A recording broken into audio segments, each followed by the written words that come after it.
negosyo idea po natin ngayon mga katipid tips ay linyang street food. Pero syempre, pwede pa rin po ito kahit sa harap po ng ating bahay or ipa-order po natin. So, gagawa po tayo ng fried quailed egg or piniritong pugo. So, nakadepende sa atin kung ano po yung itatawag po natin at ito po yung gagamitin po natin. Paano po siya gagawin? Paano po na negosyohin? So, tara, umpisahan na po natin. At sa last part po ng ating video, nandun po yung pinakang costing po natin.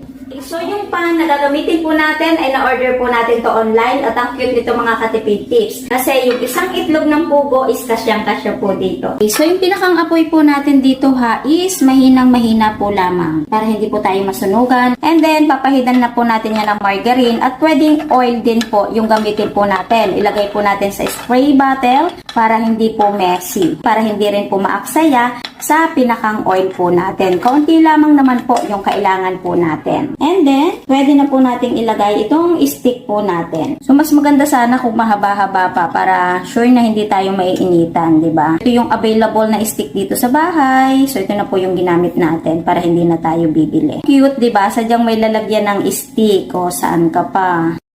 At pwede na nating ilagay yung ating itlog pugo. So, dalawang paraan yung gagawin po natin dito para may idea po kayo kung paano po siya gagawin.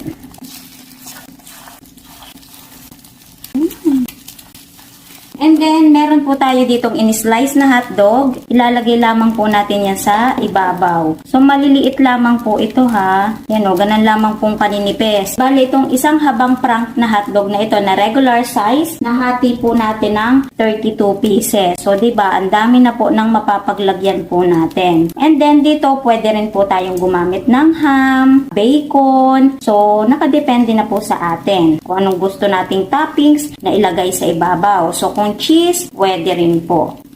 Ang ganda pang street food nito mga katipid tips.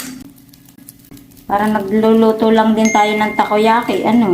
So, dito, pwedeng stick. Pang ano natin sa gilid. Kung anong available meron. Para lang kumawang yung gilid-gilid nito. So, kapag kumawang ng ganan, luto na yung ilalim. So, pwede na po natin yung baliktarin sa gilid. Para maluto-luto na po yung pinakang ibabaw. Ito. So nice.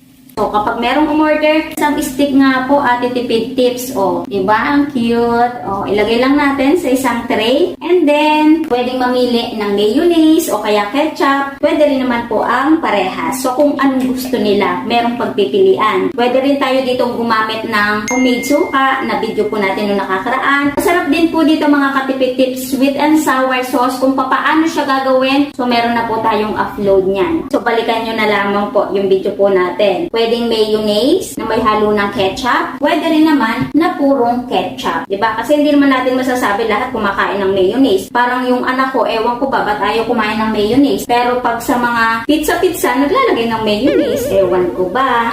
Diba? Meron pagpipilian. O, ganun lamang pong kabilis gawain. Ito pong ating fried quailed egg or piniritong pugo. Diba? O, yun, meron pong bumili ng maramihan. O, di ilagay lamang po natin sa styro. Diba?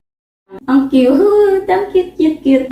So, kapag gusto, purong ketchup lang. So, pwede mga katipid tips kung anong gusto po nila. Kung saan masasarapan yung ating mga customer, diba? Doon po tayo. Pwede rin po maglagay ng iodized salt. Pwede hindi na po tayo ang maglagay. Para naman po, safe tayo na hindi po mapaalat, diba? Kung sila man ang maglagay, so sila na po yung bahala kung gano'ng karami yung gusto po nila. Okay, so, diba? Ganun lamang pong kasimpleng gawain. Ito pong fried quailed egg. O, diba? So ngayon, tipid tips, wala po kaming ganyang lutuan. Ang meron po kami ay lutuan po ng takoyaki. Wala pong lalagyan yang ng stick katulad po niyang ginagamit nyo. So ngayon, ayun naman po yung ipapakita ko sa inyo kung paano po gagawin. So ito naman po yung pinakang lutuan ng ating takoyaki na last ginamit po natin dun sa video na mushroom waffle. So ito po yon. So ganun lamang po ulit, ipainit yung ating pan at lagyan po natin ng margarine. So diba, pwedeng pang street food to mga katipid tips. Kung meron po tayong butane na katulad po nito, meron lamang tayong lamesang maliit so makakapag-umpisa na po tayo. Ang kailangan lamang natin is stick, itlog na pugo, hotdog, kung ano man toppings yung ilalagay natin. And then yung ating mga dressing na gagamitin. So ayun lamang po, kailangan po natin para makapag-umpisa po tayo dito sa business na fried quail egg. So after nito, pwede na din po nating ilagay ito pong ating mga itlog ng pugo. Ang gandang pang street food nito mga katipid tips, no? Lalo na kung makakasanayan na natin yung pagluluto nito. Parang showmanship mga katipid tips. Yung parang habang nag-exhibition yung magtitinda, di ba? Parang lalong nakakaganang bumili. And then, pwede na natin lagay itong hotdog. Kahit pambaon sa school mga katipid tips is pwede po ito. Pag tingin natin, luto na yung pinakang ilalim, pwede natin baligtarin, pwede natin itagilid. So, yan. Saan tayo masaya, di ba?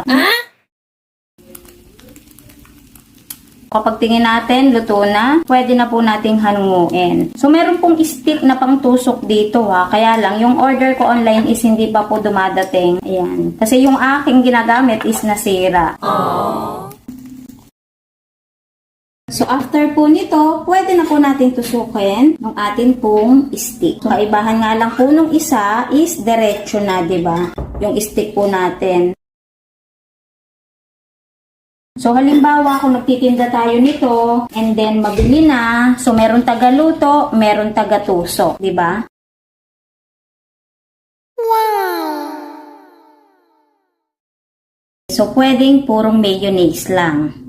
So, diba, ganun lamang pong kabilis gawin itong ating piniritong itlog ng pugo or kung gusto natin, Englishin natin, fried quail egg. O, diba? So, pili na kayo dito mga katipid tips. Ano po yung type nyo dito? So, mana natin.